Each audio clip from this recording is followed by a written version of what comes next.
बोले नारायण भगवान की जय। श्री परमात्मने नमः। गुरु ब्रह्मा गुरु विष्णु गुरुदेवो महेश्वर गुरु साक्षात् परब्रह्म तस्मै श्री गुरुवे नमः। मंगलम भगवान विष्णु मंगलम गुरुदेव मंगलम पुंडरीकाक्ष मंगलाय तनो हरि। हरे कृष्णा कृष्णा कृष्णा हरे हरे, हरे राम राम राम हरे हरे। श्री विष्णु पुराण जी की पवित्र कथा, जिसको अधिक मास के अंदर में गत आज 10 दिनों से हम लोगों ने श्रवण किया है, उसका आज एकादश 11वें दिन की कथा है। इस पवित्र पुराण के अंदर में भगवान श्रीमन नारायण की अमृत कथाओं को श्रवण करके, सार तत्वों को श्रवण करके जीव आत्मा अपने कल्याण और इस पापी कर्म बंधनों से छूटने के उपायों को श्रवण कर और उस स्थिति में पुरुषार्थ करता है, जिसको करने से वो जीवन पर्यंत परमात्मा की भगवत कृपा प्राप्त करता है। तो उसी श्रृंखला के अंदर में भगवान श्रीमन नारायण की इस पवित्र कथा को अभी आप और हम लोग श्रवण करेंगे। कल की कथा में आप लोगों ने श्रवण किया था कि भीष्म पितामह जी ने नकुल जी को यम गीता सुनाई थी। वो कलिंग देश वाले ब्राह्मण के द्वारा यम गीता सुनाई थी, जिसमें मैंने आपको वो कलिंग देश वाले ब्राह्मण देवता की वो भी कथा बतलाई कि वह स्वयं ही सशरीर यमलोक पहुंच गए थे। उन्होंने अपना तो उद्धार का उपाय पूछ लिया, लेकिन जन कल्याण में परिवर्तन फिर भी नहीं हुआ। तो यहाँ पर में मैत्रेय जी ने पराशर जी को पूछा कि हे भगवान, ज्ञान होने के बाद भी जीवात्मा किस प्रकार ये पाप के जंजाल में फंस जाता है। तो कहने लगे कि ये कोई असाधारण बात नहीं है, ये सबके साथ ऐसा है। तो उसी कथा के क्रम के अंदर में आज हम सब लोग एकादश दिवस की कथा को श्रवण करेंगे, जिसमें यम गीता का द्वितीय अंश और अंतिम अंश की कथा होगी। और ये विष्णु पुराण के तीसरे अंश का समापन होगा। तीसरे अंश का समापन होगा। अध्याय 17 से लेके 25 अध्यायों के अंदर में ये भगवान की जो माया है उसकी कथा इसमें आप सुनोगे कि लोग जानकर भी ऐसे क्यों बन जाते हैं। अब इतनी कथा हो जाने के बाद मैत्रेय जी ने पराशर जी को पूछा कि हे महात्मन, एक बात समझ नहीं आई कि व्यक्ति सारे प्रकार के ज्ञान और अनुभवों को रखने के बाद भी दुर्गति को कैसे प्राप्त कर जाता है। तो इस वार्ता को पूछने के बाद में उन्होंने कहा कि यही प्रश्न नकुल जी ने भीष्म पितामह जी से किया कि हे बाबा, यम को जान लेने के बाद भी व्यक्ति पाप कैसे करता है। तो यहाँ पर वो यम गीता का द्वितीय खंड सुना रहे हैं। तो कहने लगे कि देखो, बहुत कल्पों तक जब देवासुर संग्राम हुआ, बार बार इंद्रादिक आदि देवताओं के साथ युद्ध होता था असुरों का, और बहुत बार इंद्रादिक देवता हार जाते थे और असुरगण जीत जाते थे। अब इससे चिंतित होकर सारे देवी देवता गणों ने भगवान श्रीमन नारायण को जाकर हाथ जोड़कर कहा कि हे प्रभु, ये रोज रोज की लड़ाई का कोई एक हिसाब कर दीजिए। भगवान ने कहा कि देखो, जिस प्रकार से कुछ कल्पों की गई पूजा, कुछ कल्पों का किया गया पुण्य कर्म थोड़ी बहुत सुख को प्रदान कर देता है, उसी प्रकार से जो साधना तामसिक प्रवृत्ति के लिए प्राप्त की जाए तो वो भी थोड़ी बहुत सुख की प्राप्ति करा देता है। वो अजय नहीं हो सकता और अमर नहीं हो सकता। लेकिन उन्होंने कहा कि प्रभु वो तो जो भी कुछ है, लेकिन इन असुरों से निजात पाने का कोई उपाय बतला दे। तो भगवान ने कहा कि जाओ तुम लोग साधना और तपस्या करो और इसके ऊपर में हम विचार करते हैं। अब इंद्रादिक देवताओं ने क्या किया कि पर्वत की कंदराओं के अंदर में जाकर भगवान श्रीमन नारायण का भजन और तप करना प्रारंभ कर लिया। एक संत कहते कि जब जीवन में कोई आशा की किरण नज़र ना आए, चारों तरफ अंधकार नज़र आए, तो उस समय एक काम करो, भगवान का भजन करो। वही एकमात्र रास्ता है आपको उस विपत्ति के समय में बाहर निकलने का, केवल एकमात्र रास्ता। अब वो इंद्र ने सुना और समस्त देवी देवतागणों ने भी सुना, तो भगवान की बात को सुनकर उन्होंने तप करना प्रारंभ किया। इधर ब्रह्मा जी आए, भगवान श्रीमन नारायण को पूछा कि प्रभु आप कौन सी लीला करोगे? क्या असुरों को ख़त्म कर दोगे, दैत्यों को ख़त्म कर दोगे? उन्होंने कहा कि देखो महाराज, ख़त्म कोई भी नहीं होगा, रहेंगे सब, लेकिन इनकी स्थिति मैं चेंज कर दूंगा। वो कहने कि वो कैसे? वो कहने कि देखो अभी स्थिति ही इसकी चेंज हम करेंगे। अब यहाँ पर मैं भगवान श्री हरि ने मनोयोग से, अपने शरीर के मनोयोग से एक स्त्री को उत्पन्न किया, एक देवी को उत्पन्न किया इंद्रादिक आदि देवताओं के तप करने के फल पे। अब वो देवी जब उत्पन्न हुई तो उन्होंने भगवान श्रीमन नारायण को हाथ जोड़कर कहा कि प्रभु मेरा क्या काम है, आपने मेरे को किस लिए जन्म दिया है, मेरा क्या काम है? उन्होंने कहा कि हे देवी तुम हो माया। तो उन्होंने कहा कि प्रभु मैं माया तो हूँ, लेकिन मेरा काम क्या है? उन्होंने कहा कि देखो काम तुम्हारा बस ये है कि अपने जाल के अंदर में सबको फंसा के रखना। उन्होंने कहा प्रभु वो कैसे? उन्होंने कहा कि देखो तुम कुछ इस प्रकार से अपना रूप और वैभवता को लोगों के आगे प्रसार करना जिससे लोग उसके अंदर फंस जाएं। तो उन्होंने कहा कि प्रभु इसमें मेरे को भी कोई सहायता चाहिए, तो वो सहायक भी तो मुझे दे दें। तो भगवान श्रीमन नारायण ने उस माया देवी के अंदर से एक कन्या और एक बालक को उत्पन्न किया। उस माया देवी के अंदर से मोह नाम वाली कन्या और आसक्ति नाम वाला बालक, वो माया के अंदर से निकला। इंद्रादिक देवताओं ने जब तपस्या खत्म की तो वो भगवान श्रीमन नारायण के पास आए, कहने लगे कि प्रभु आपकी कृपा हम पर कब होगी? उन्होंने कहा बिल्कुल हो गई है तुम्हारे ऊपर कृपा, ये भगवती माया तुम्हारी कृपा करेंगी, इनकी बेटी इनका बेटा तुम्हारे ऊपर कृपा करेगा। उन्होंने कहा वो कैसे? वो कहने कि बस देखो।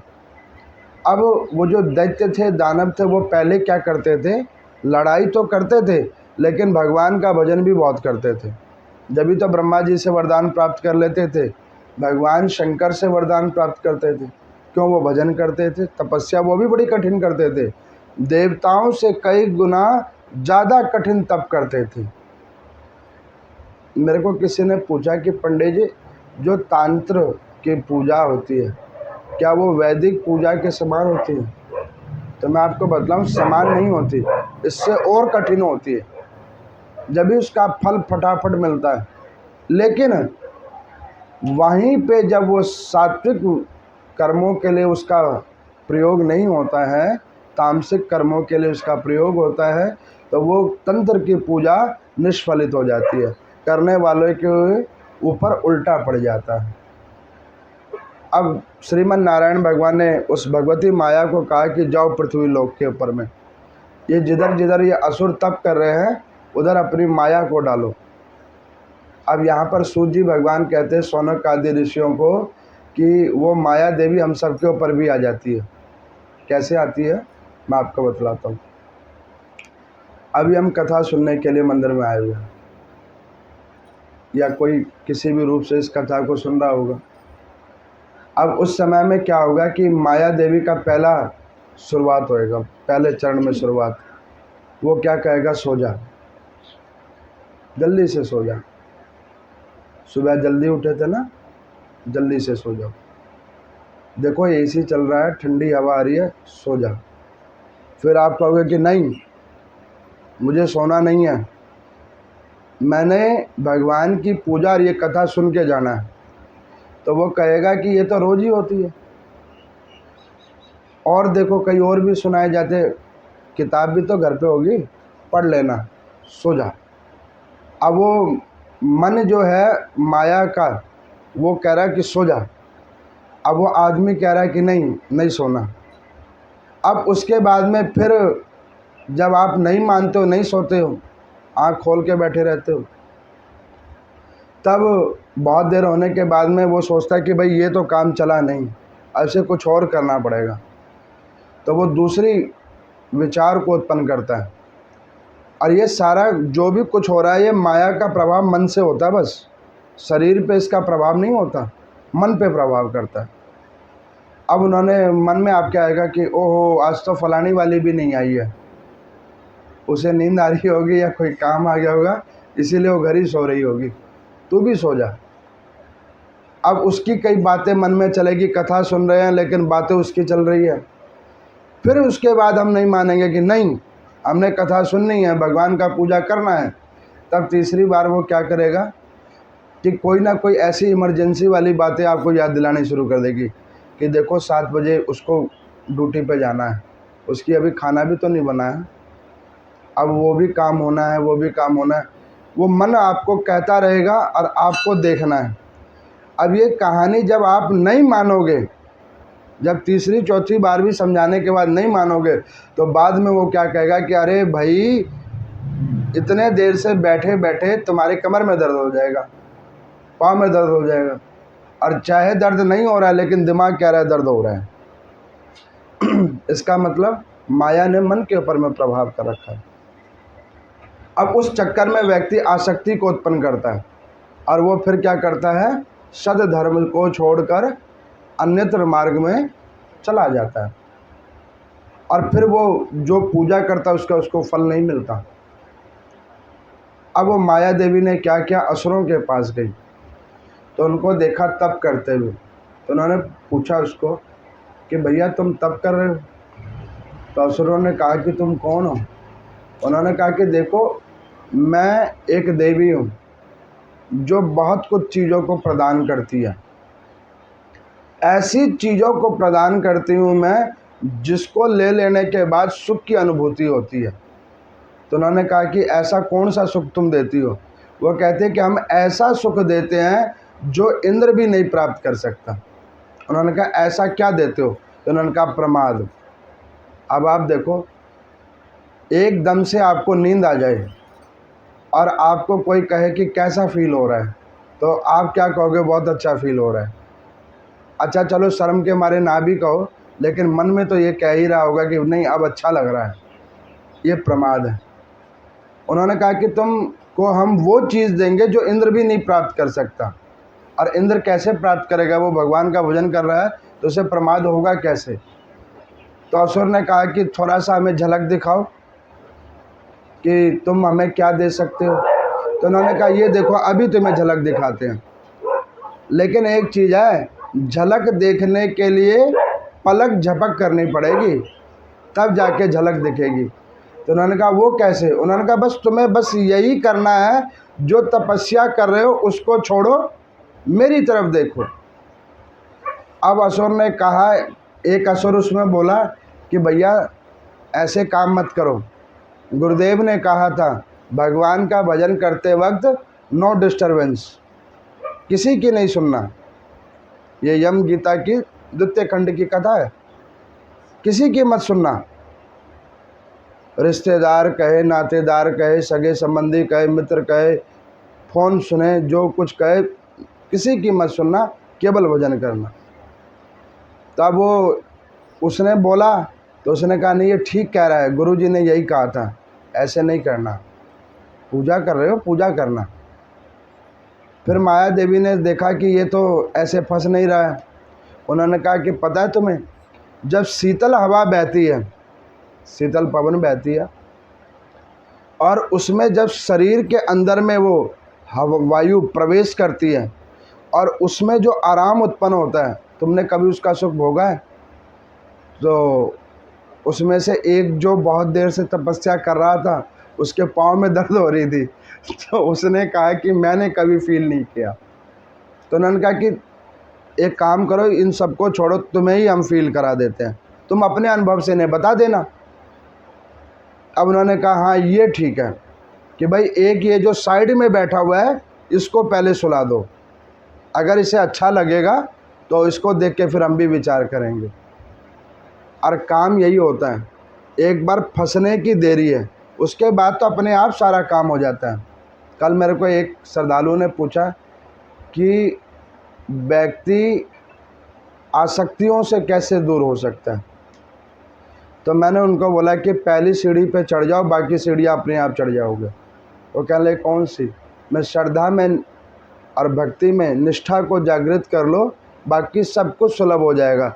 ये आसक्ति मोह माया अपने आप छूट जाएंगी, कहना नहीं पड़ेगा, वो स्वयं ही दूर हो जाएंगी।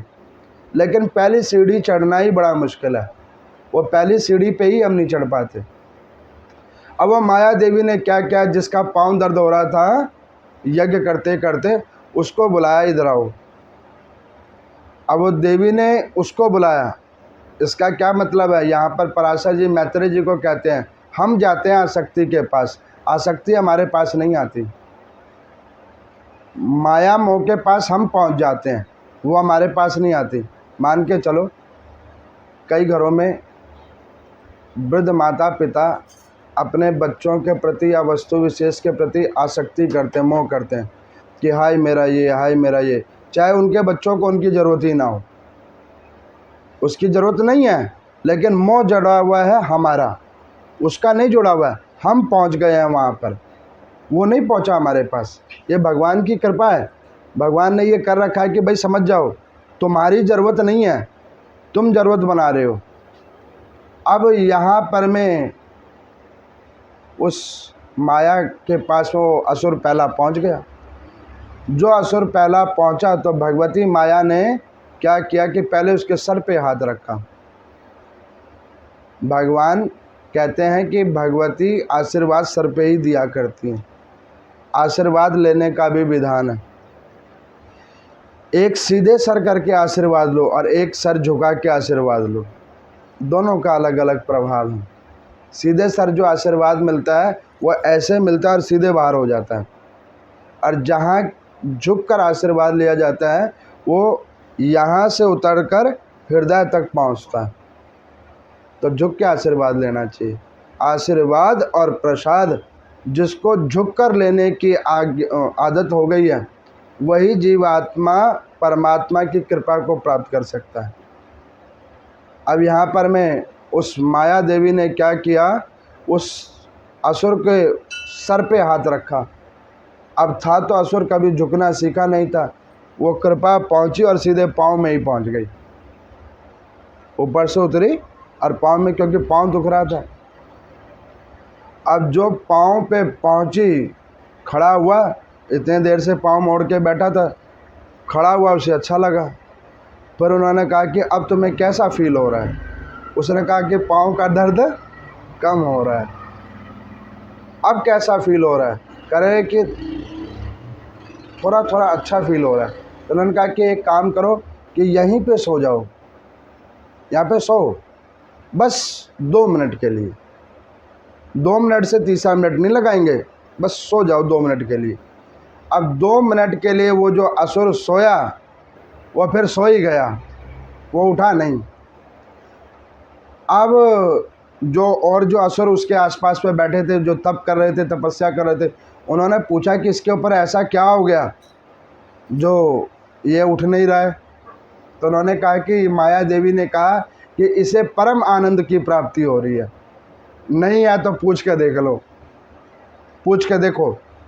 अब एक ने कहा कि भैया इसको पूछ ही लो, तब ये एक्सपेरिमेंट औरों पे भी आजमाया जाएगा। अब वो सोते हुए असुर को दूसरे ने हिलाया, क्या हो रहा है, तुम तब कर रहे थे, ये सो गए हो, ये क्या हो रहा है, डिस्टर्ब मत करो, बहुत अच्छा लग रहा है, बहुत अच्छा लग रहा है। अब जब एक ने कह दिया बहुत अच्छा लग रहा है, तो बाकियों ने सोचा जब इसे अच्छा लग रहा है तो हम कौन से देश से आए, हमें भी अच्छा लगना चाहिए।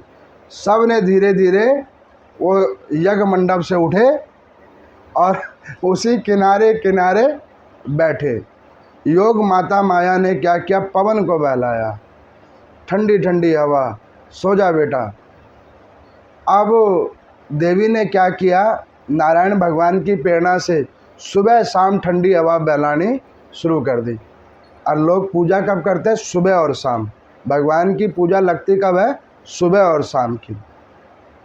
कथा का श्रुति फल दो ही कल्पों में मिलता है, या तो ब्रह्म मुहूर्त में अथवा संध्या वेला में। इसीलिए कि मैं कथा सुबह 6 बजे करता हूँ। कई लोग पूछते हैं भाई 6 बजे का ही क्यों टाइम है, उसका श्रुति फल का विधान है कि सुबह की कथा का फल है या संध्या कालीन के कथा का फल है। मैं बीच में इसीलिए नहीं करता हूँ। अब उन्होंने, माया देवी ने क्या किया कि सुबह शाम ठंडी हवा, पवन देव को कहा कि देखो सुबह शाम जब ये पूजा करने के लिए बैठे, ठंडी हवा बहाओ।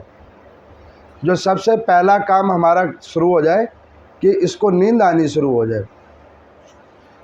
अब ये नींद ही में सोता रहे, बस ना उठे ना सोचे, बस सोए। और यही हमारी हालत है, केवल हम सोते हैं, खाली सोते हैं, पता नहीं कितना सोएंगे, और ये नहीं पता कि एक दिन परमानेंट ही सोना है और कितना सोओगे। एक साधु कहते हैं कि बेटा सोने के लिए नहीं आए हो, जगने के लिए आए हो। सोना तो एक दिन सबको ही है, और ऐसा सोना है कि किसी ने जगाना भी नहीं है, फिर परमानेंट ही सोना है। तो परमानेंट सोने से अच्छा है जागृत अवस्था में अच्छे कर्म करो, जो ऐसी दुर्दशा ना हो कि परमानेंट सोने के लिए बार बार आना पड़े। ऐसे गद्दों से बचो। एक जगह पर किसी सोने वाले गद्दे का प्रचार हो रहा था, तो मैंने उसको देखा। अभी पीछे 2-3 दिन पहले यहीं पे किसी ने लगा रखा था, कैनोपी लगा रखी थी। तो वहाँ पर एक महिला ने उसको पूछा कि भैया इस गद्दे में क्या फ़र्क है। तो जो समझाने वाला था वो इतना अच्छा समझाने वाला था, मैं उसी को सुन रहा था कि भाई ये बंदा समझा कितने अच्छे से रहा है। ऐसा समझाना अगर हर कोई सीख ले तो मेरे ख्याल है पृथ्वी पे कोई मूर्ख ना बचे। अब उसने उस महिला को क्या कहा कि देखो आपके घर पे जो गद्दा है, आप उसके ऊपर सोते हो, उसमें ना स्प्रिंग है, ना ये है, ना वो है। और देखो आप जब सोते हो तो आपके कमर में दर्द होती है, वो कह ले हाँ दर्द होती है। देखो पूरे बॉडी में पेन हो जाती होगी, उसमें ये नहीं है, उसमें वो नहीं है। और उसने कहते कहते क्या कहा कि देखो ये गद्दे को देखो, आपको विश्वास नहीं हो रहा, मंदिर से स्टूल लो, इसके ऊपर बैठ के देखो। वो यहाँ से स्टूल ले गया, वो इतने छोटे छोटे गद्दे भी रखे थे, कल इसके ऊपर बैठो, उसको बिठाया, क्या देखो अब तुम्हारे कमर में दर्द ठीक हो रही है। और मैंने ये सोचा कि भैया वो बंदे ने अभी ना कुछ किया है ना किया, इससे उसका कमर दर्द कैसे ठीक हो गया। अब वो लेडी देखो कितनी मूर्ख है, वो क्या कह रही है कि नहीं कुछ कुछ फ़र्क पड़ रहा है, कुछ कुछ फ़र्क पड़ रहा है। अब इसका क्या मतलब है कि व्यक्ति की बुद्धि कहाँ सो गई है कि बैठने से कमर में फ़र्क पड़ रहा है। ये तो उपचार करने की चीज़ है, उपचार करोगे तो फ़र्क पड़ेगा। उसने उसको ऐसा फंसाया, वो फटाफट उसके घर पे गया बंदा, अभी डिस्काउंट चल रहा है, फटाफट गद्दा हटाओ, ये नया गद्दा बिछाओ। और मेरे ख्याल उसने हाल खरीद भी लिया।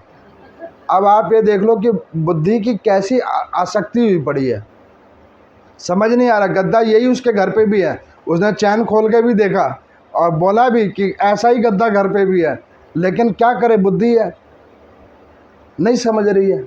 अब यहाँ पर मैं माया देवी ने क्या किया कि उन असुरों को पहले श्रद्धा से दूर किया, जो श्रद्धा कर रहे थे उससे दूर किया।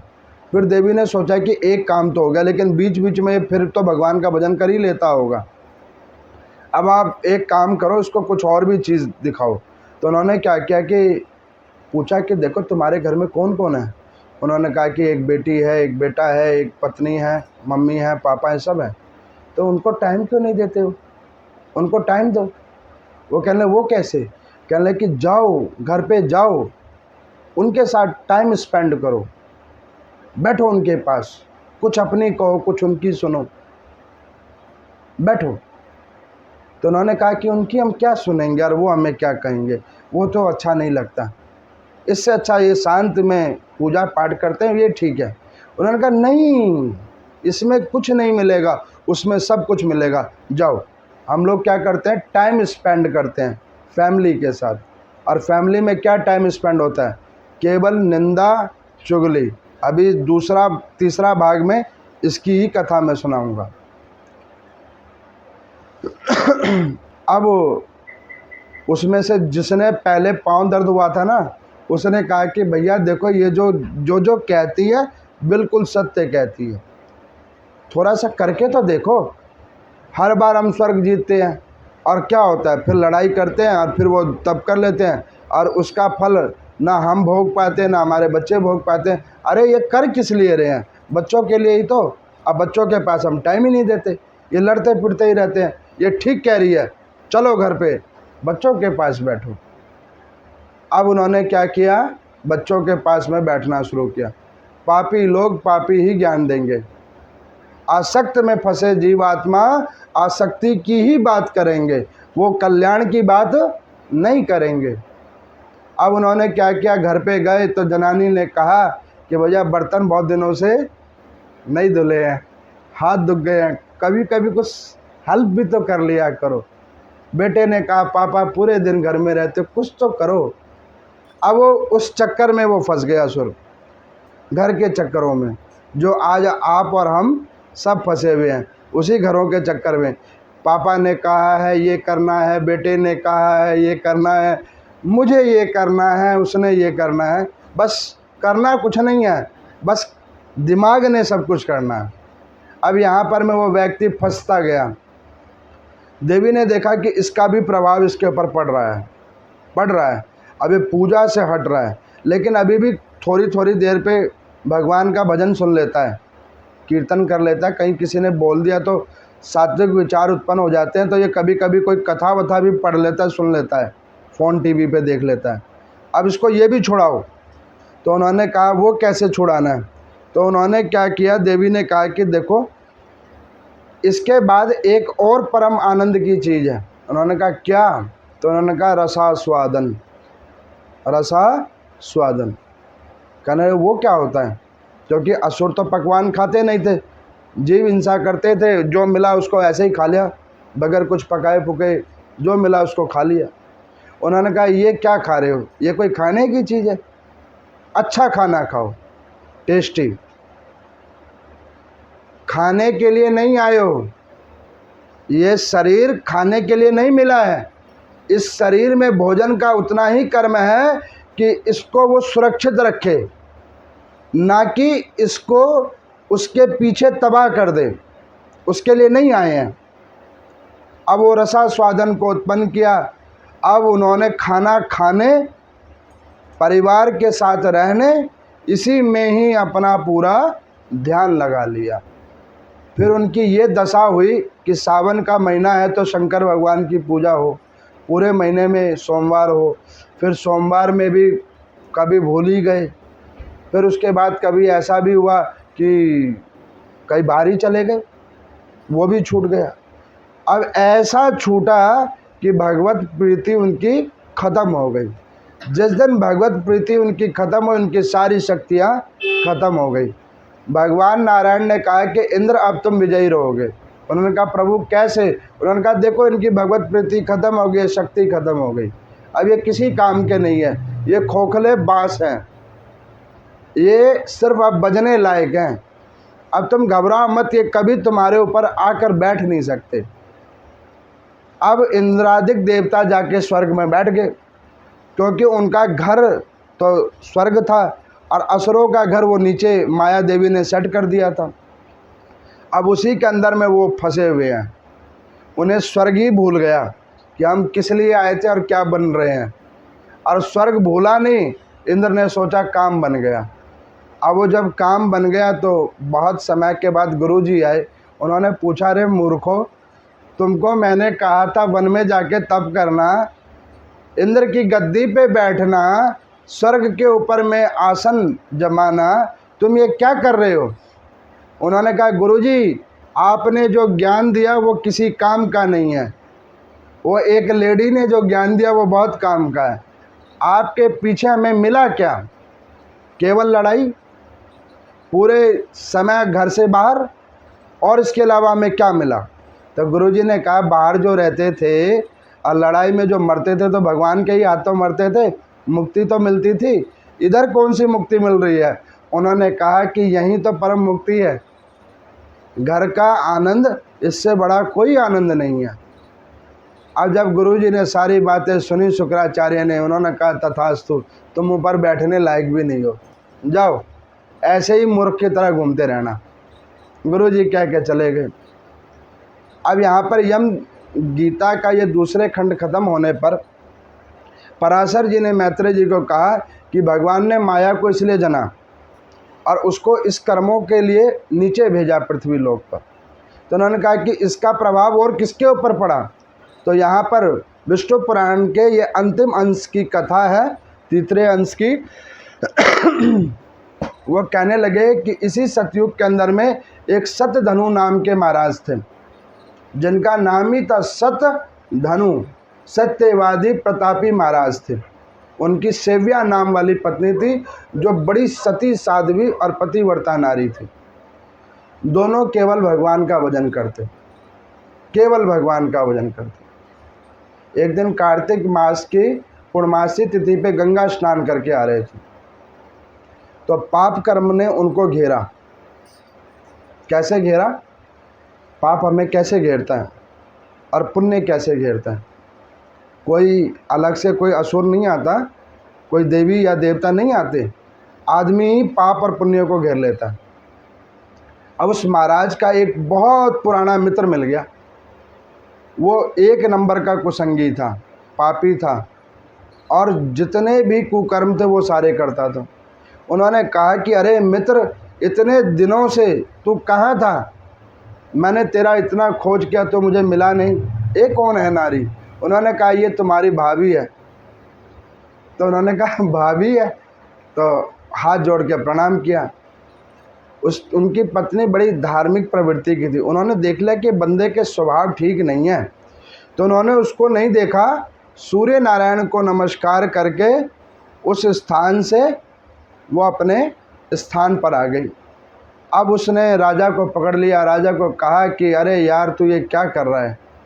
राजा है, राजा की तरह जी, ये क्या कर रहा है? तो ये पूजा पाठ करता है, ये पूजा पाठ करना बंद कर।